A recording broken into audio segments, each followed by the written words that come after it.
누가복음 17장에는 바리새인들이 하나님의 나라가 어느 때 임하나이까 라고 질문을 합니다. 그 질문 앞에 우리 예수님께서는 두 가지로 답을 해 주십니다. 두 가지 비슷한 사건들을 주님 말씀하셨는데 그 첫 번째 사건이 바로 노아의 방주 사건입니다. 노아의 방주 사건 때처럼 사람들은 먹고 마시고 장가들고 시집가고 그렇게 자신들의 일들을 하다가 홍수를 만나 다 멸망당하게 될 것이다 라고 말씀하십니다. 또 두 번째로 말씀하시는 때가 바로 롯의 때입니다. 롯의 때에 사람들이 먹고 마시고 사고 팔고 심고 집을 짓더니 롯이 소돔에서 나가는 날에 하늘로부터 불과 유황이 비오듯 하여 그들을 멸망시켰느니라 라고 말씀하고 있습니다. 멸망의 때는 가까우는데, 심판의 날은 가까우는데 사람들은 그저 먹고 마시는 일, 사고 파는 일, 심고 집을 짓는 일, 곧 있어서 다 무너지고 곧 있으면 아무것도 해결할 수 없는 그러한 때가 올 터인데, 바로 그런 때를 알지 못하고 오늘도 헛된 일들을 위해서 자기의 시간을 허비하고 낭비하고 살아가고 있다는 말씀입니다. 노아의 방주의 때 그리고 롯의 때, 이 두 가지 사건은 다른 시대 다른 곳에서 이루어진 것이지만, 그러나 하나님께서 행하시는 심판의 모습은 둘의 모습이 다 물과 불로 똑같이 심판의 모습으로 나타나는 모습을 보이고 있습니다. 소돔의 멸망의 양상이 바로 예수 그리스도 재림의 징조라고 주님께서 말씀하고 계시는 것을 보면, 이 말세 같은 세상 속에서 우리가 살아가고 있으면서 결코 남의 이야기라고 오늘 본문의 말씀을 좌시해서는 안 될 것입니다. 소돔은 악하니까 멸망당했지 라고만 생각하면서 나는 제3자적인 관점에서 성경을 보고 있는 것이 아니라, 바로 그 멸망당할 소돔의 땅에서 오늘도 역시 먹고 마시고 사고 팔고 심고 거두는데, 집을 짓는 데만 신경을 쓰고 자신의 영적인 삶은 돌아보지도 못하고 살아가고 있는 우리들의 모습이 이와 같지는 않은지 돌아보면서 이 소돔의 멸망의 이야기를 통해서 하나님께서 주시고자 하는 지혜를 받아서 오늘 우리의 삶이 그 멸망의 구렁텅이 속에서가 아니라 구원의 방주에, 또 구원의 손길에 우리가 안길 수 있는 주의 자녀들이 되실 수 있기를 바랍니다. 오늘 1절 말씀 우리 같이 봉독하겠습니다. 저녁 때에 그 두 천사가 소돔에 이르니 마침 롯이 소돔 성문에 앉아 있다가 그들을 보고 일어나 영접하고 땅에 엎드려 절하며. 소돔 성문에 앉아 있다가 라고 말하는 이 본문의 말씀은 원어의 의미대로라면 성문에 계속 앉아 있다가 라고 번역을 할 수가 있습니다.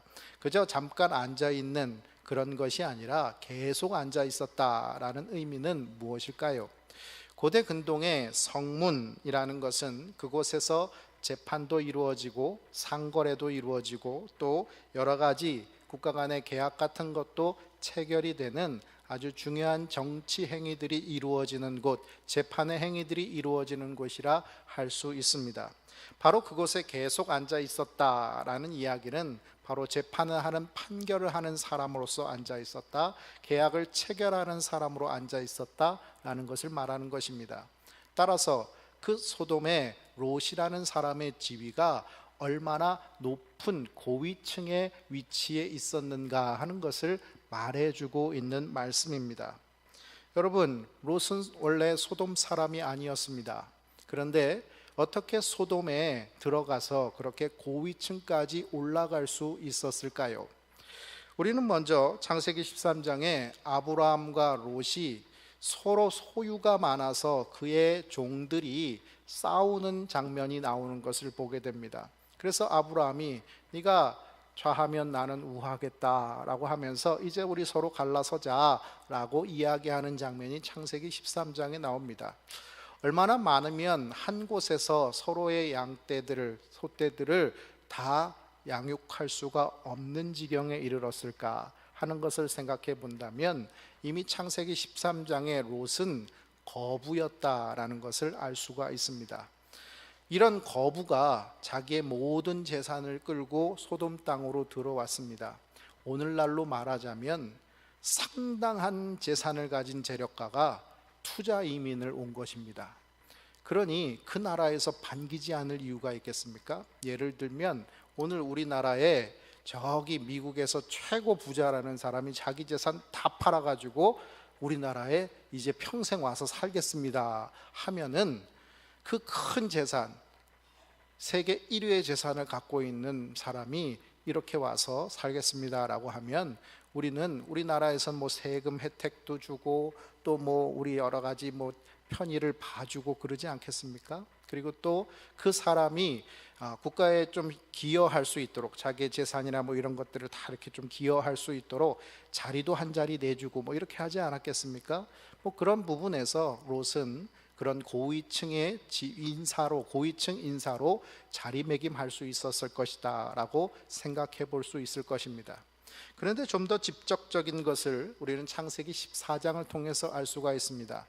창세기 13장에는 그 당시 이 주변 국가들의 세계 전쟁이 벌어졌습니다. 한마디로 말해서 이 소돔 왕이 이 엘라망 그돌라오멜 반기를 들면서 그동안 우리가 조공만 바치고 힘 꽤나 쓰는 그들 앞에 아무런 힘도 못 쓰고 이렇게 맨날 돈만 갖다 바쳤는데 이제는 더 이상 그거 못하겠다, 우리 힘을 모아서 한번 반기를 들고 한번 싸워보자 하고 이제 소돔 땅에 있는 그 주변 국가들 5왕이 대적을 합니다. 그러니까 이 그돌라오멜도 엘라만 그돌라오멜도 그 주변에 있는 4명의 왕과 함께 연합군을 펼쳐서 이제 4대5 싸우기 시작을 합니다. 그런데 전쟁의 결과는 이 엘라만 그돌라오멜의 승리로 끝이 나버립니다. 그러니까 이제 소돔은 반역을 일으켰으니까 이 대가를 크게 치루어야 된다라는 생각 속에서 그돌라오멜은 그 땅에 있는 재산이나 사람을 다 데려가는 것입니다. 다 재물과 양식을 다 빼앗아 갔습니다. 그렇게 패전 국가로서 다 빼앗기고 이제 아무것도 남은 것이 없는 상태에 있었을 때 아브라함이 조카 롯을 구하기 위해서 자기 군대를 일으킵니다. 그리고 나가서 싸워서 이 그돌라오멜의 연합군을 다 패배시킵니다. 그리고 빼앗겼던 모든 것을 다 찾아옵니다. 그러니까 이 소돔 왕이 재산은 갖고 사람은 돌려달라 뭐 이런 식으로 얘기를 합니다. 그러다가 이 아브라함은 나는 이것을 재산을 탐하기 위해서 전쟁을 일으킨 게 아니다 라고 말하면서 이 그돌라오멜에게 다 이 소돔 왕에게 다 내어줍니다. 결국 이 아브라함을 통해서 목숨도 구원받았고 나라의 운명도 바뀌었고 빼앗긴 재산도 다 찾을 수 있었던, 전쟁의 패배에서 패전국으로 전락해버릴 수밖에 없었던 상태 속에서 이제 이 아브라함 때문에 승전국가가 될 수 있는 그런 상태가 되었으니 이 아브라함이라는 사람이 얼마나 은인이겠습니까? 그런데 조카 롯, 그는 아브라함에게 혈육과 같은 존재입니다. 이 아들과 같은 조카 혈육인 것입니다. 그러니 이 소돔 땅에서는 공으로라도 이 조카 롯을 좋은 자리로 대접해야 되지 않겠습니까? 또 한편으로는 보험으로라도 이 아브라함의 조카를 잘 대접하면 지금 현재 이 아브라함이 가지고 있는 군사력 그리고 모든 나라들을 다 패배시켰는데 이제 아브라함이 가장 강력한 이 군사를 가지고 있는 상태 속에서 그렇다면 우리는 아브라함에게 잘 보여야 되지 않겠느냐. 그러면 누구한테 잘 보여야 되겠습니까? 소돔 땅에 있는 아브라함의 혈육 조카 롯에게 잘 보여야 되지 않겠습니까? 그런 부분에서 보험을 든다는 측면 속에 이 조카 롯을 잘 대접하는 것이 소돔성의 모습이었을 것입니다. 결국 어떻든 이유 간에 소돔성에서 롯은 한마디로 세상적으로 말하면 성공한 사람이 되었습니다. 많은 재산을 가지고 있었고 높은 지위를 가지고 있었고 주변 사람들에게 명망이 있는 사람이 되었다라는 것입니다. 세상적으로 성공해 보입니다. 그러나 정말 그것이 성공한 것인가 우리는 돌아보아야 합니다. 사실 우리는 세상적으로 성공한 사람들에 대해서 부러워하는 세상적인 가치관을 우리가 가지고 있음을 인정하지 않을 수가 없습니다. 여러분, 내 자식이 어떨 때 자랑스럽습니까? 내 자식이 선한 일을 많이 하고 자기 밥을 제대로 먹지 못하면서 남 도와주고 뭐 이런 일 많이 하는 착한 아들이다 해서 참 내 아들 자랑스럽습니다, 이렇게 말하는 사람 들어보셨습니까? 대부분의 사람들은 내 아들이 어느 학교를 다닌다, 어느 직장을 다닌다 라는 세상적으로 알아주는 일을 할 때 우리는 그 아들이 자랑스럽다라는 이야기를 합니다. 예수 믿는 사람이라고 해서 다르지 않습니다. 자녀들 자랑하는 것 어떨 때 자랑합니까? 세상적으로 동일한 기준으로 똑같이 자랑합니다. 그런데 여러분, 성경에서는 정말 그런 사람이 성공한 사람이다, 그런 사람이 자랑할 만한 사람이다 라고 이야기하고 있는가 하는 것입니다.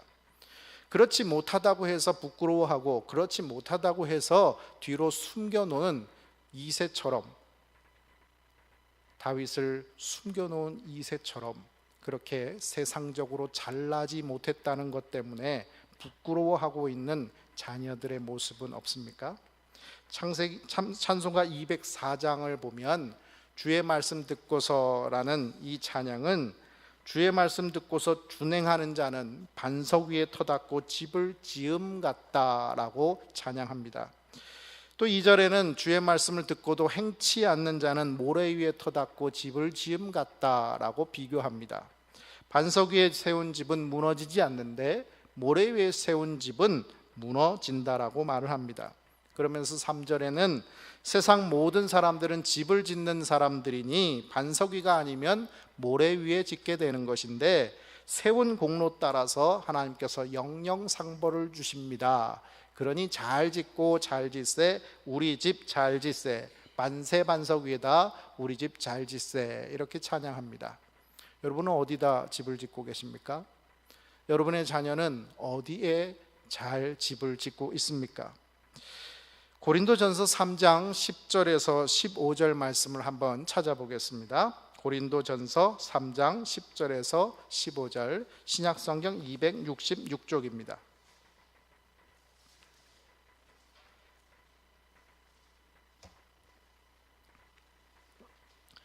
고린도전서 3장 10절에서 15절 말씀 같이 봉독합니다.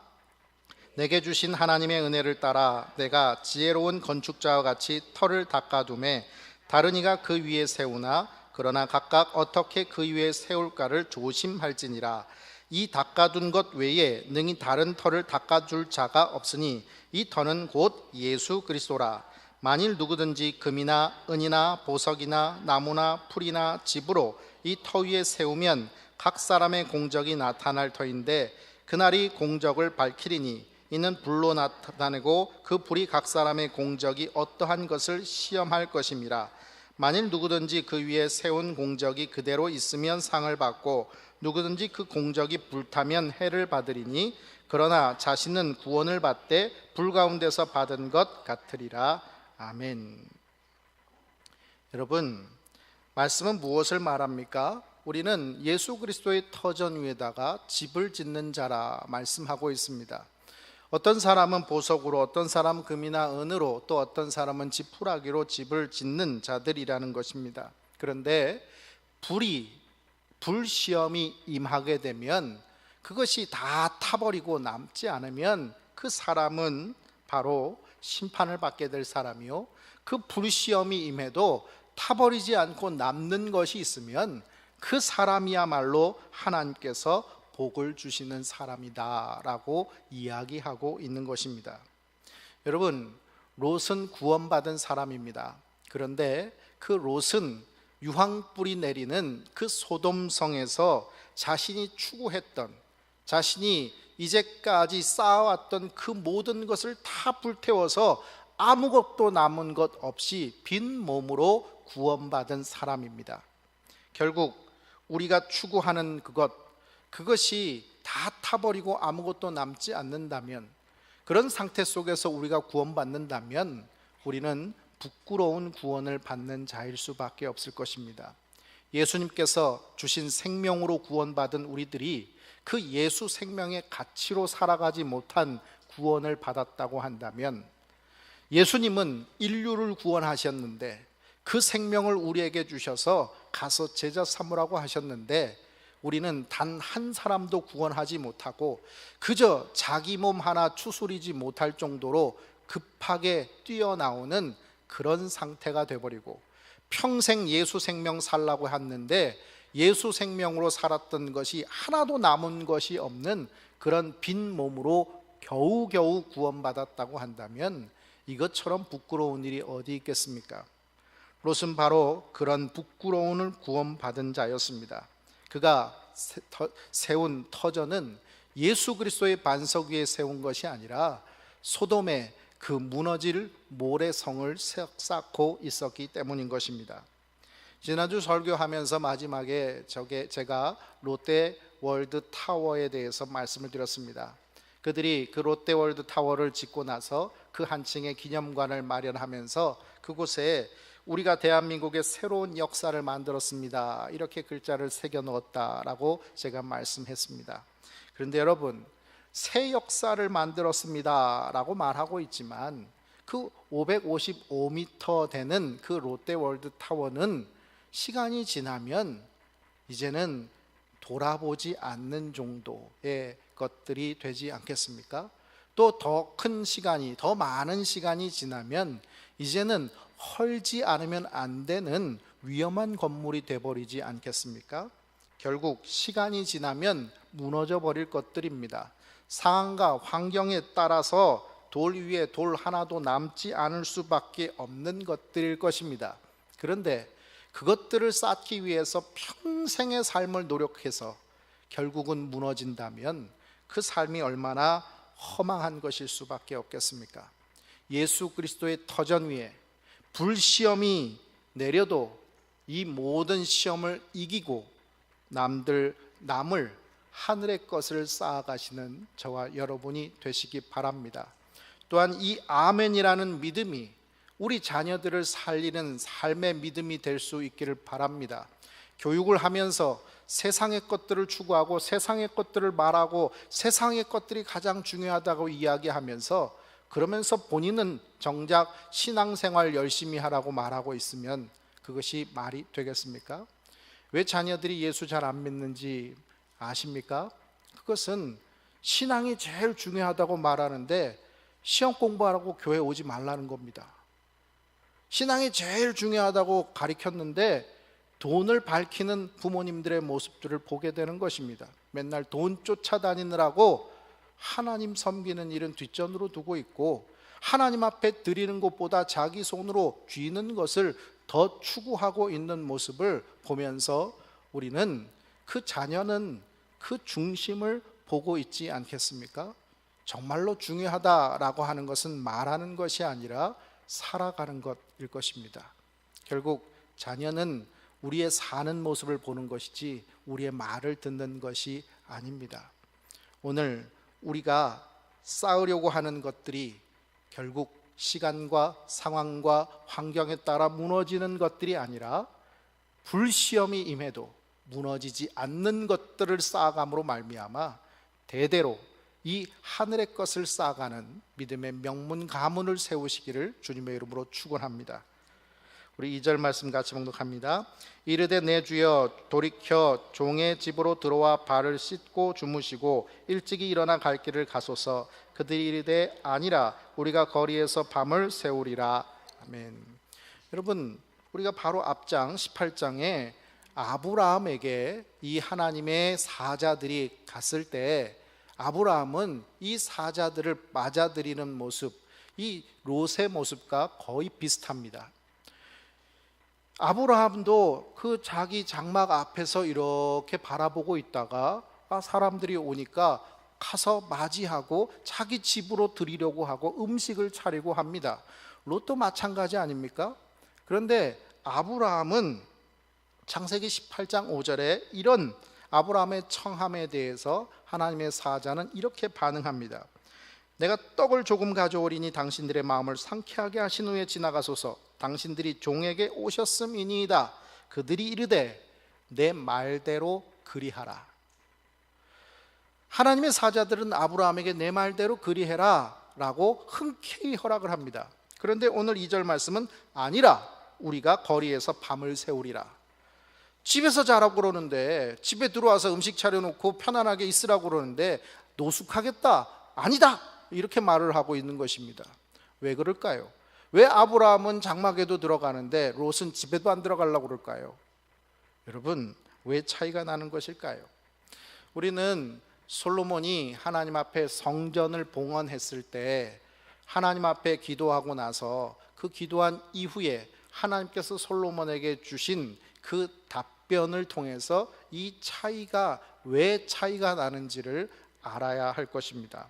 우리 열왕기상 9장 3절부터 9절 말씀, 구약성경 528쪽을 찾아서 함께 봉독하겠습니다. 열왕기상 9장 3절부터 9절, 구약성경 528쪽입니다.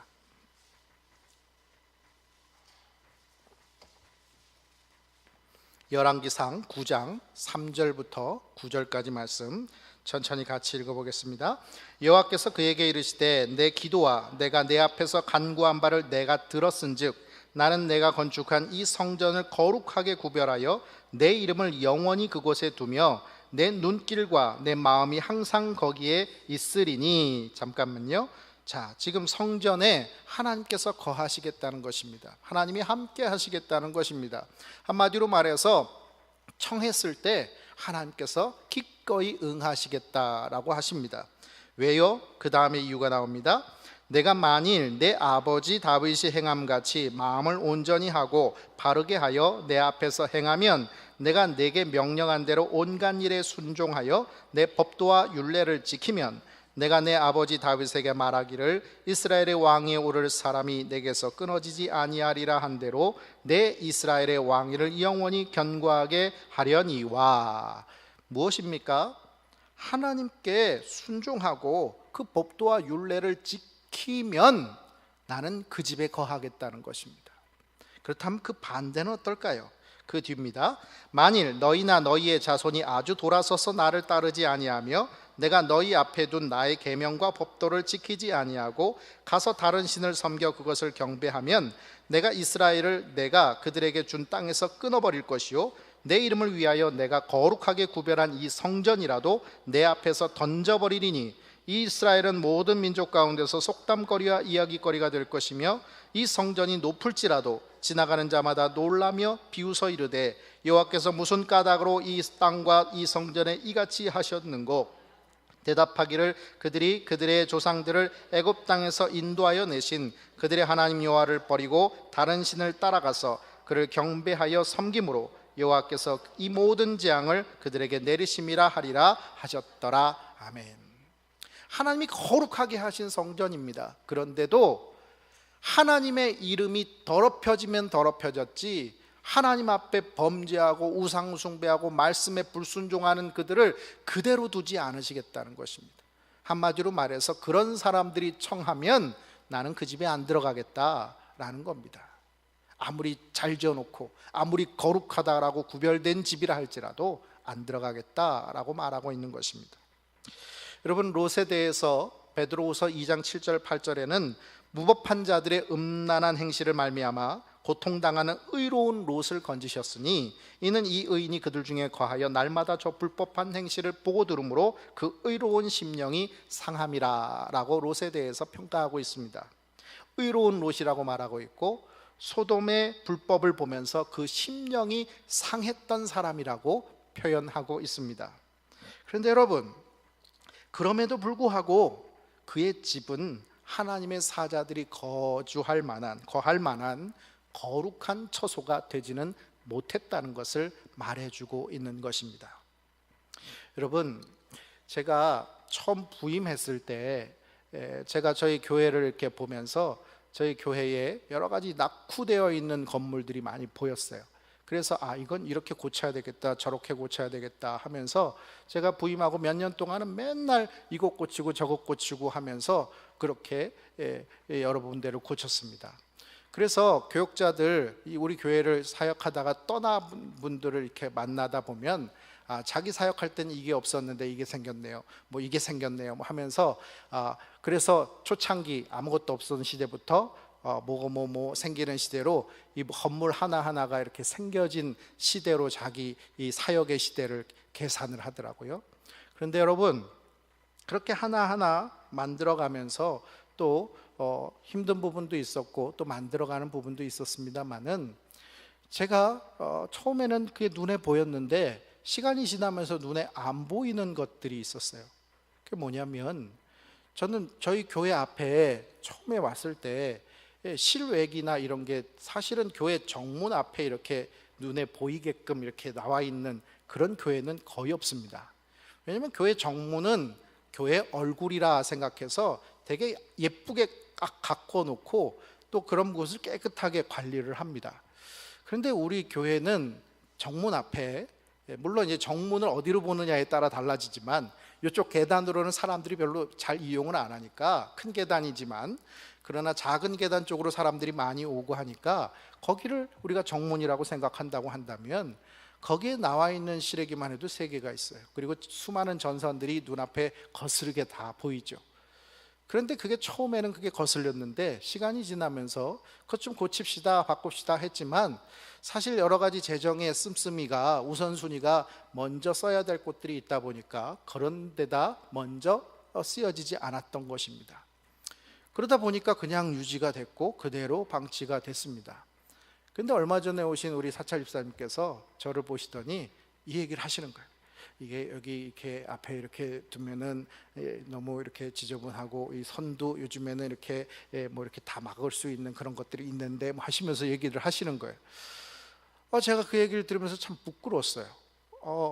그래, 우리 교회 얼굴인데 그 부분에 대해서 왜 이런 것들을 빨리 깔끔하게 할 생각을 못했던가.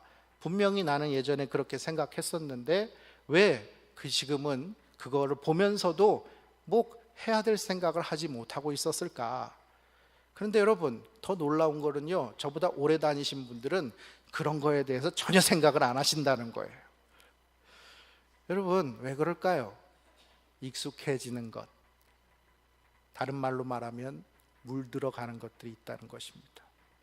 소돔 땅에 있었던 이 롯, 여러분, 처음에는 그는 이 소돔 땅에 있는 사람들의 모습을, 그들의 불법함을 바라보면서 괴로웠을 것입니다. 사람들이 의를 행하지 않고 불법을 행하고 악을 행하는 모습을 바라보면서 그 심령이 상하기도 했을 것입니다. 그래서 저들과는 함께 할 수 없다라고 생각도 했을 것입니다. 그런데 그는 그 땅에서 나오려고 하고 있지 않습니다. 왜 그럴까요? 그 땅이 풍족했기 때문입니다. 자기에게 부를 주었고 명예를 주었고 높은 지위도 주었기 때문입니다. 한마디로 말해서 상한 심령으로 살아가는 것이 육체적으로 평안하고 이름적으로 명성을 얻는 것과 비교해서 상한 심령이 더 크지 못했다는 것입니다. 힘들고 괴로운 부분이 있지만 내가 이 땅에서 얻을 수 있는 유익이 더 크다고 생각하니까 그냥 머물러 있는 거죠. 여러분, 한번 보실까요? 소돔 사람들이 이 롯의 집에 쳐들어왔을 때 롯의 대처가 어떠한지를 보면 이 롯의 삶의 모습이 어떠한지 여기에 다 드러나 있습니다. 우리 6절부터 8절 같이 볼까요? 롯이 문 밖에 무리에게로 나가서 뒤로 문을 닫고 이르되 청하노니 내 형제들아, 이런 악을 행하지 말라. 내게 남자를 가까이 하지 아니한 2 딸이 있노라. 청하건대 내가 그들을 너희에게로 이끌어 내리니 너희 눈에 좋을 대로 그들에게 행하고 이 사람들은 내 집에 들어왔은즉 이 사람들에게는 아무 일도 저지르지 말라. 여러분, 말씀을 우리가 그냥 읽으니까 이게 그냥 읽혀지지만 자세히 보시면 나가서 뒤로 문을 닫고 이 부분을 보면 롯이 얼마나 용감한지를 알 수 있어요. 사람들은 성난 군중이 되어서 이제 뭐라고 그러느냐? 야, 니네 집에 손님 들어왔지? 빨리 끌어내라. 우리가 원근각지에서 다 모여가지고 그 사람들을 성폭행하기 위해서 모였다. 그래서 오늘 한번 이 밤에 즐겨보자. 그러니 빨리 내놔라. 이러고 있는 겁니다, 지금. 그런데 나가서 문을 닫고 앞에 서서 문을 막고 있습니다. 얼마나 롯이 주의 사자들을 격렬하게 지키기 위해서 필사적이었는지 이 부부를 말해주고 있는 것입니다. 자기 몸으로 막아서고 있는 이 롯의 이 필사적인 모습을 보십시오. 그러니 롯은 소돔 사람하고는 다른 사람이라는 것을 분명히 알 수가 있습니다. 그래서 베드로후서에서 말하고 있는 의로운 롯이라고 말하고 있는 이유가 왜 이 롯을 의롭다고 말을 하고 있는지 알 수가 있는 부분이기도 합니다. 그런데 여러분, 이런 악을 행하지 말라 이렇게 단호하게 얘기하는 것 같지만 여기 함정이 있습니다. 한글 성경에는 나타나지가 않아요. 그냥 앞에 서서 막아서서 악을 행하지 마십시오 뭐 이러면서 되게 목소리를 높여가지고 얘기하고 있는 것 같지만 원어에 보면 이 히브리어 원어에는 부정을 하는 것, 안 된다 라고 말하는데 하나는 일시적으로 금지를 하는 게 있고 하나는 강하게 금지시키는 것이 있습니다. 그럼 여러분, 롯은 지금 강하게 안 된다, 절대로 안 된다, 나를 죽이고 가라 뭐 이렇게 얘기를 할까요? 뭐 어디 영화에 나온 것처럼 날 쏘고 가라 뭐 이렇게 얘기하고 있었을까요?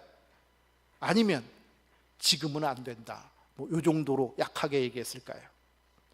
제가 말씀드렸죠, 함정이 있다고. 바로 롯은 일시적인 금지로 사용되는 단어를 사용하고 있다는 거예요. 강한 금지, 강한 부정의 단어를 사용하고 있지 않아요. 왜 그렇습니까? 롯은 이 성난 군중을 막아서기는 막아서긴 있지만 그러나 자기 목숨 다하도록 막아설 수 있는 자신은 없는 거예요. 정말로 이들을 막아설 수 있다라고 생각하고 있지는 못한 거예요. 왜 그럴까요? 자신에게는 그런 영적 영향력이 없어요. 내가 한마디만 하면 나의 모습을 바라보면서 내 뒤에 서 계신 하나님을 바라보면서 저들이 감히 범접하지 못할 수 있다라는 그런 믿음을 갖고 있지 못한 거예요.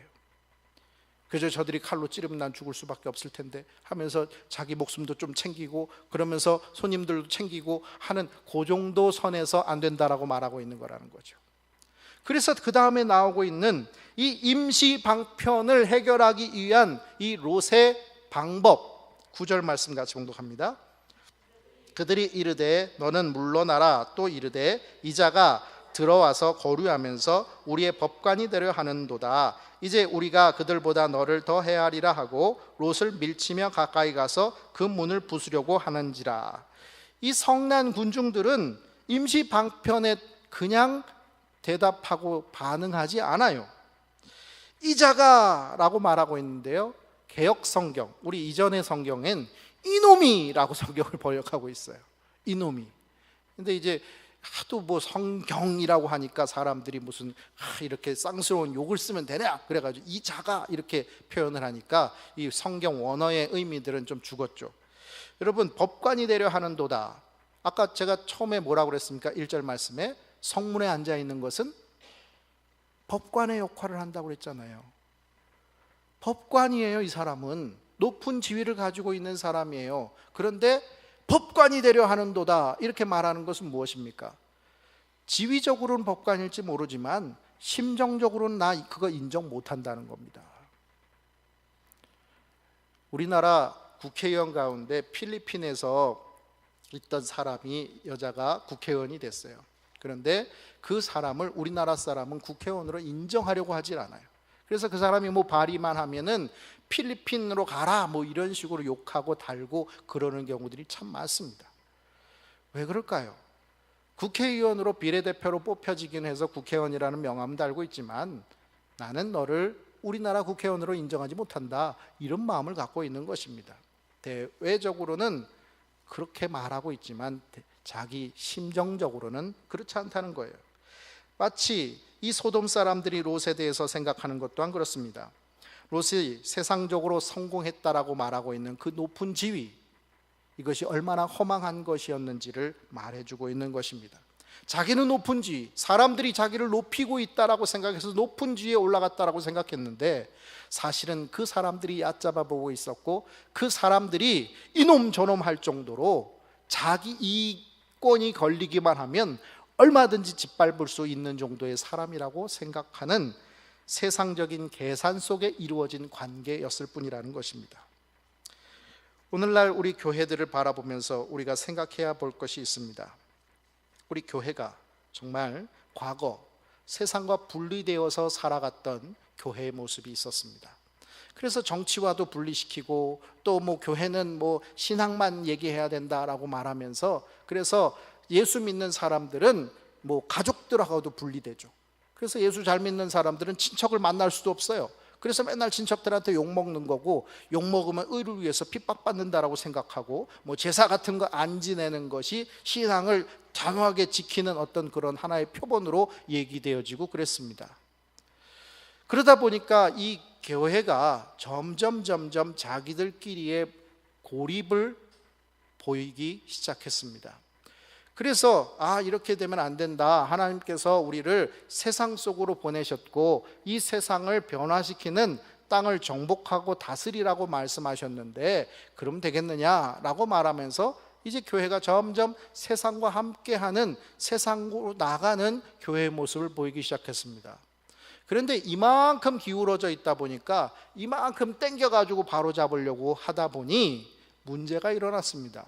이제는 세상으로부터 분리된 교회가, 과거의 교회가 이제는 세상 속에 타협하는 교회의 모습으로 나타나기 시작했다는 것입니다. 70년대만 해도 청년부, 70년, 80년대 이때만 해도 청년부 모이면은 그리스도인의 술, 담배 문제 이런 거를 가지고 세미나를 하고 막 그랬어요. 네. 그런데 이제는 그런 얘기 안 합니다. 왜 그럴까요? 교회 중직자들도 다 술 먹고, 장로님들도 술잔 나누고 그러는데, 어디서 음악도 나오고 그러네요.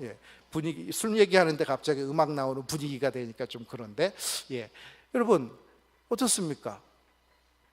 우리 청년들한테 가보세요. 술 안 먹는 청년들이 몇이나 찾을 수 있는가? 젊은 남성들, 예수 믿는 남성들 집단에 가셔서 술, 담배 하면 안 됩니다 라고 얘기하면 그 말이 받아들여지기라도 하는가? 이제는 더 이상 그렇지 않아요. 제가 청년부를 가르칠 때 제 청년 아이가 저기 어느 그 유아교육학과로 유명한 여대에 들어갔어요. 그런데 그 여대에 들어갔더니 그 여대는 목사님 딸들이 많기로 유명을 해요. 이 친구는 자기가 예수 믿는 사람이니까 신입생 환영회 때 자기 술 안 먹겠습니다 이랬더니 그때 한 선배가 이렇게 얘기를 하는 겁니다. 괜찮아, 나도 목사 딸이야. 여러분, 그게 전혀 이상하지 않는 시대가 되었어요. 왜요? 세상과 타협하는 교회의 모습으로 변해가기 시작했기 때문입니다. 술을 먹느냐 안 먹느냐 그 부분을 가지고 이야기할 수는 없겠습니다만은, 다 얘기할 수는 없겠습니다만은, 우리가 가지고 있었던 기준이라는 것이 점점 흐려지기 시작했다는 거예요. 이제는. 그래서 오늘날의 교회가 이 소돔처럼 뭔가 기준을 잡을 수 없고 그냥 그 속에서, 이 소돔 속에 있는 롯처럼 타협하면서 살아가고 있지 않은가 우리는 생각해 봐야 할 것입니다. 교회는 세상 속에 있으면서 세상 속에서 구별되어 있어야 진정한 교회인 것입니다. 한마디로 말해서 내가 세상 속에서 있는데 세상의 사람들이 나를 거부하지 않고 부담스러워하지 않으면서도 그 세상의 사람들이 나를 인정해 줄 수 있는 삶을 살아가야 나는 구별된 그리스도인이라고 말할 수 있는 것입니다. 이쪽에서는 안 된다고 그러고 저쪽에서는 높은 사람들이니까 눈치 보면서 된다고 말하고 이러면서 자기 자리나 챙기려고 하고 있으면 우리는 이 세상을 변화시킬 수 있는 사람이 되지 못하는 것입니다. 헛된 인간관계, 그것이 나에게 이득을 줄 수 있으리라고 여겨지는 그 헛된 인간관계에 우리가 주목할 것이 아니라 영적 유익을 나눌 수 있는 성도의 교제가 필요한 이유가 바로 여기에 있습니다. 롯이 제시한 해결책, 그것은 두 딸이 여기 있다, 너희 눈에 좋을 대로 그대로 행하라 라고 말하고 있다는 것입니다. 여러분, 롯이 이렇게 타협하고자 하는 데는 소돔의 사람들이 얼마나 포악한가 하는 것을 알고 있기 때문이기도 할 것입니다. 4절 5절의 말씀을 보면 그들이 눕기 전에 그 성 사람들이, 그 소돔 백성들이 노소를 막론하고 원근에서 다 모여 그 집을 애워싸고, 저녁에 도착했습니다. 그런데 눕기도 전입니다. 저녁에 도착해서 씻고 음식 먹고 했으면 뭐 밤이 깊지 않았겠습니까? 그런데 그때 이 소돔의 사람들이 노소를 막노라고 원근에서 다 모여, 어린이부터 어른, 노년까지 다 모였다는 거예요. 뭐 하려고요? 성폭행하려고.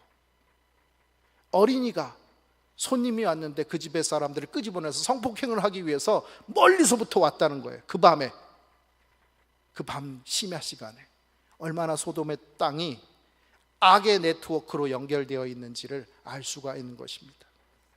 애들은 무엇을 알아서 행동했겠습니까? 어른들이 그렇게 행동하니까 그것에 물들어 있기 때문이겠죠. 이런 포악성을 보았기 때문에 롯은 어떻게라도 타협하고 싶었던 이유가 있었을 것입니다. 그런데 우리는 또 한 가지를 생각해 보아야 할 것입니다. 이것이 정말 정상적인 해결책이냐는 것입니다. 14절에 보면 딸들의 정혼자가 이미 존재하고 있었던 것을 봅니다. 한마디로 말해서 롯의 딸들은 이미 사위가 내정되어 있는 상태였고 혼인을 할 사람들이 있었다는 얘기입니다. 그렇다면 자기 딸이 곧 결혼을 할 건데 자기 딸 얼마든지 성폭행해도 되니까 이 손님들은 냅둬라, 이렇게 말하는 게 이 정상적인 사고입니까? 그리고 아비된 사람의 사고라고 말할 수 있습니까? 이것이 예수 믿는 사람의 사고라고 말할 수 있겠습니까? 하나님 앞에 온전한 사람이 이런 것을 지혜라고 말할 수 있겠느냐는 것입니다. 롯의 이 가치관이 얼마나 소돔의 가치관에 닮아 있는지를 말해주고 있는 것입니다. 우리는 알지 못하는 사이 속에서 이렇게 이 세상 속에 살면서 세상 속에 물들어가고 있는 모습으로 살고 있을지 모릅니다.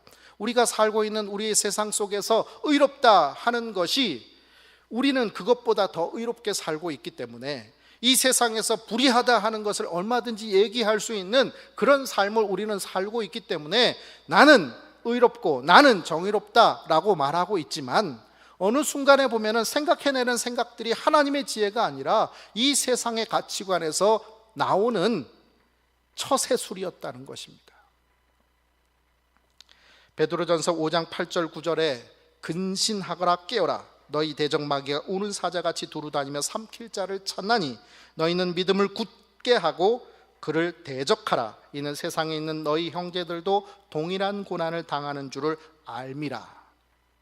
여러분, 죄악은 끈질깁니다. 11절의 말씀을 보십시오. 하나님께서 그들의 눈을 어둡게 했습니다. 그러면 그들은 갑자기 눈이 어두워지니까 얼마나 당황스럽겠어요. 그러면 그들이 해야 될 일은 뭐겠습니까?